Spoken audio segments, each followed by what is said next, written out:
Ebullient greetings. I'm your host, Jacquie Bird of Jacquie Bird Spiritual Wellness, your guide to stress and anxiety relief, mindfulness, awareness, self-care, self-love, and personal growth.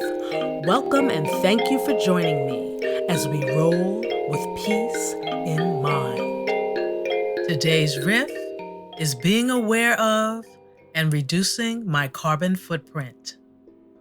Being aware of and reducing my carbon footprint wasn't something I was too concerned about. I used to think this was up to the big boys, like the manufacturers and the major corporations, the folks creating the plastic packaging and all things unrecyclable. So I hadn't given it much thought until recently, because in truth and reality, we are all in this together, including me. A carbon footprint, as defined by the Nature Conservatory, is the total amount of greenhouse gases, including carbon dioxide and methane, that are generated by our actions. The average carbon footprint for a person in the United States is 16 tons, one of the highest rates in the world. Globally, the average carbon footprint is closer to 4 tons. You heard that? One person, 16 tons. That's how big one person's carbon footprint is. Now, this website, the Nature Conservatory, has a great little step that you can take, and I ain't take it, but it has a cool calculator. And you may ask, but aren't greenhouse gases naturally occurring? Why should I care? Yes, greenhouse gases do naturally occur. Greenhouse gases are gases in the Earth's atmosphere that trap heat, causing the greenhouse effect. When the sun shines during the day, it warms the Earth's surface. At night, the ground cools and the heat is released back into the air. If this didn't occur, there would be an ice age of which we wouldn't be participating in. So heat being released back into the air is necessary and not a bad thing, right? No, it isn't. But some of that heat gets trapped by the greenhouse effect. Human activity and habits have multiplied this phenomenon exponentially. In other words, a whole heck of a lot. A whole heck of a lot. Now, I know there's a great deal of argument and disagreement on this thing called global warming and/or climate change, with so many saying it ain't so. I'm just gonna say, when I was a kid, it snowed a lot. Schools closed on the regular each winter, but it had to be something like 6 inches or so for that to happen. Because they were like, you little knuckleheads are going to go to school, damn it. All that to say, it was normal to have snow days. Now we have leaves on the trees till November, almost freaking December in my neck of the woods. In recent years, oh my gosh, I remember this freaked me out to no end. The cherry trees around here started blossoming in December. That scared the pee-willies out of me. And you may say, yeah, bird, climate change is inevitable, ain't it? Look, I'm not a scientist, but I don't think we would be experiencing the drastic change in weather patterns and events that we are to the degree that we are without factoring in our lifestyles as a contributor.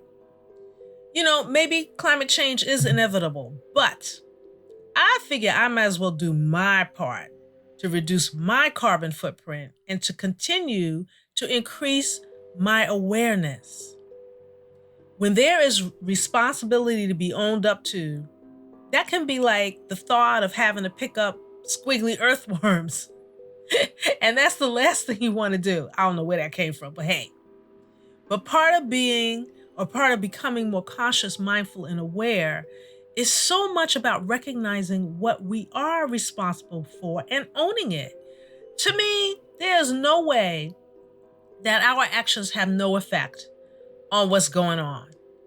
We're cutting down trees. Animals are losing. Oh, hello.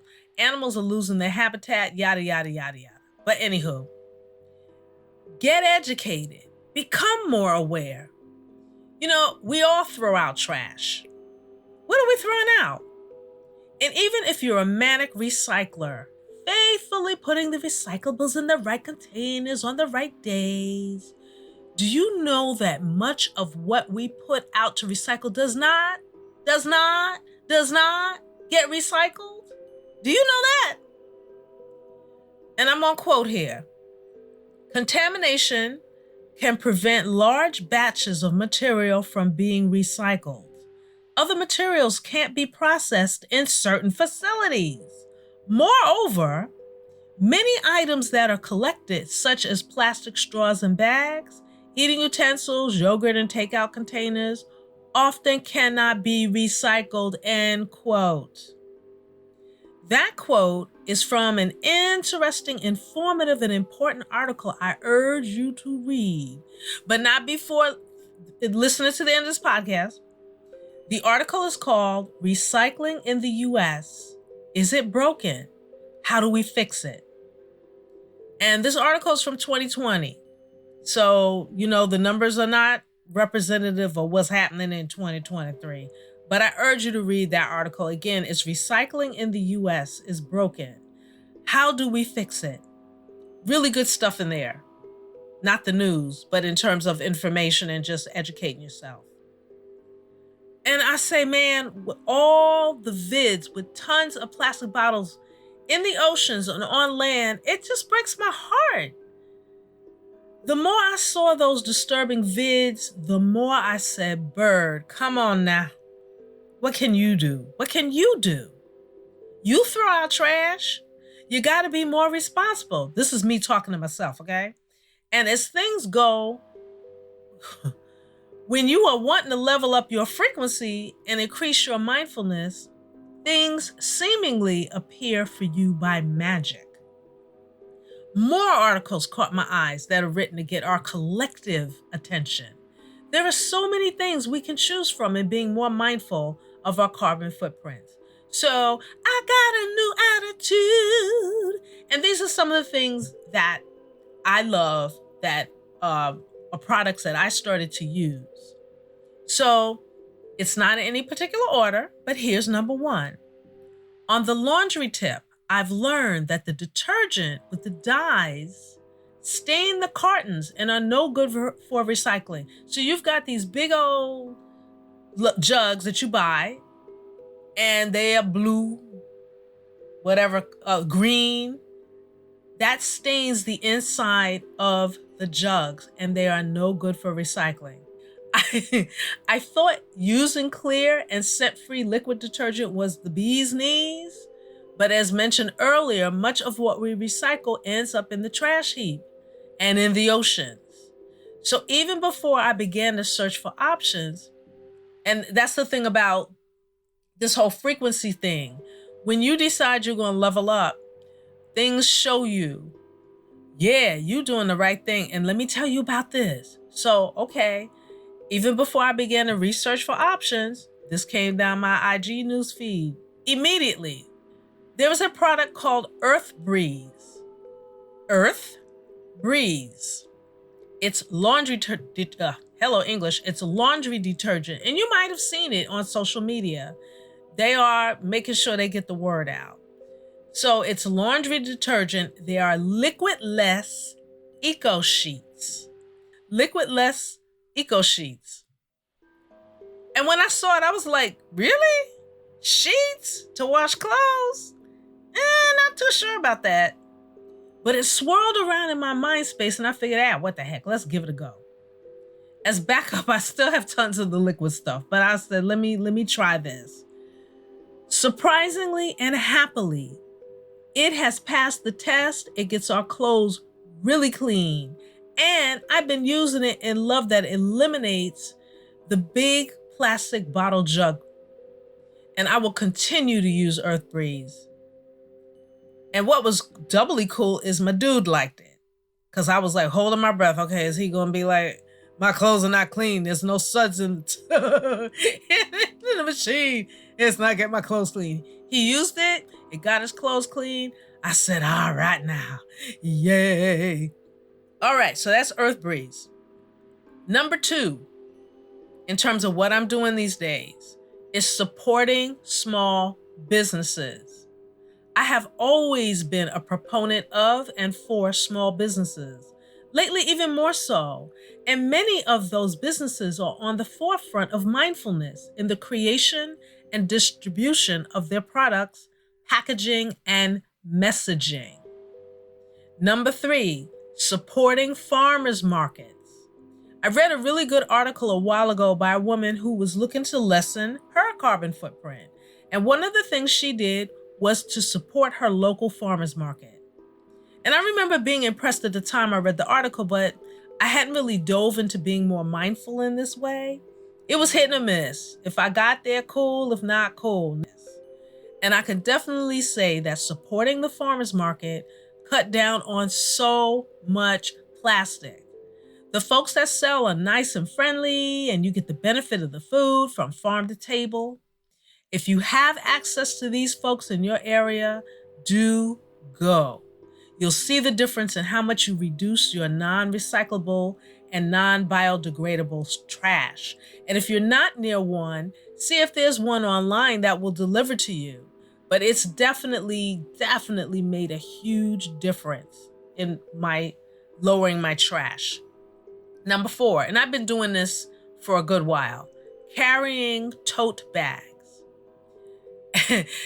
Back in the day, you old ladies, man, they would have their tote bags, but there ain't nothing old ladyish about it.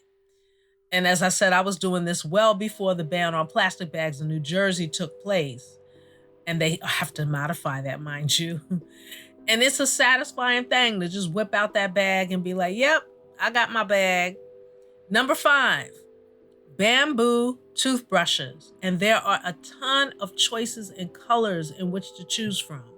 A ton. Number 6, papaya reusable paper towels. Oh my God, these things are the bomb diggity. I love this product. Again, papaya reusable paper towels. Now, I am a paper towel fiend, and I hate sponges. They smell almost immediately. This product, as I said, is the bomb diggity bomb and then some. There's no smell.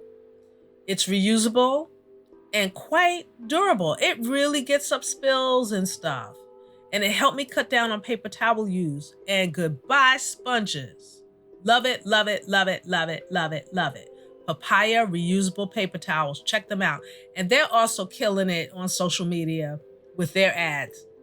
That's how I found out about them, because I kept seeing their ads and just kind of said, let me try it. If I don't like it, I don't have to use it again. I don't have to buy it again. I am obsessed. I love it, love it, love it. Number 7, floss. I hated my floss, but it's something I gotta do every day. But over time, stores stopped carrying the one I used, and finding a suitable replacement was really a search. And I've tried all kinds of floss, all brands, some a disaster. Dental tape? Aye!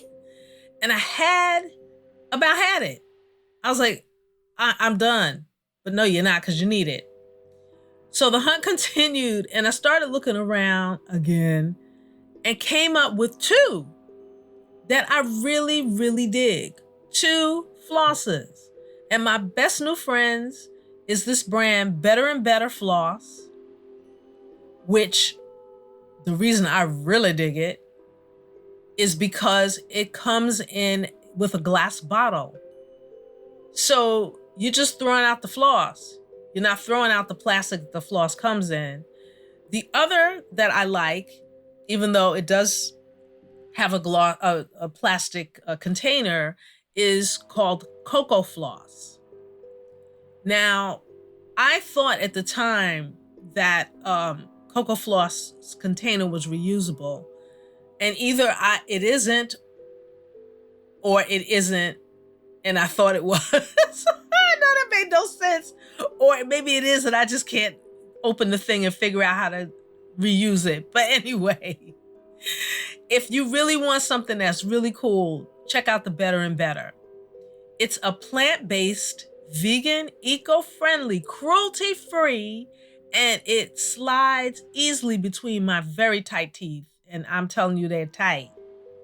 And as I said, you can refill the glass container. And, these things, like food, if you want to do better, you're going to spend some more money. And I'm kind of like, hey, I feel better because I am contributing. I'm doing my part. So that's how I just kind of like not freak out about, oh God, it costs so much more money. Yes, it does. But again, look at what the actual price is if I don't. And 8, the other groovy thing that I started doing is I got a plant milk maker. Oh my God. We consumed our share of plant-based milks, primarily almond and coconut. I mean, it was constant with them containers. But I kept reading the ingredients and I wasn't totally digging them. And in my carbon footprint lowering journey, I decided to make my own doggone milk. And after reading many, many reviews, and I mean many, many reviews, my friends will tell you, girl, she researching something. We'll give her some time before we ask her what she chose. So after reading many reviews, I settled on a brand called Try Best. And I don't have to throw any more cartons away. Plus the milk tastes really good. And you can find it on Amazon. Try Best Plant Milk Maker. If you are into plant milk, I urge you to buy it. And the thing about it is, plant milk, depending on what type you make, really doesn't take that long. Like I've tried a few different plant milks. The fastest one is hemp seed. That thing, you're done. Bam. If you want to take more time, oat milk takes more time, soy milk takes more time. But you have that range where if you don't have a lot of time, you can do hemp seed.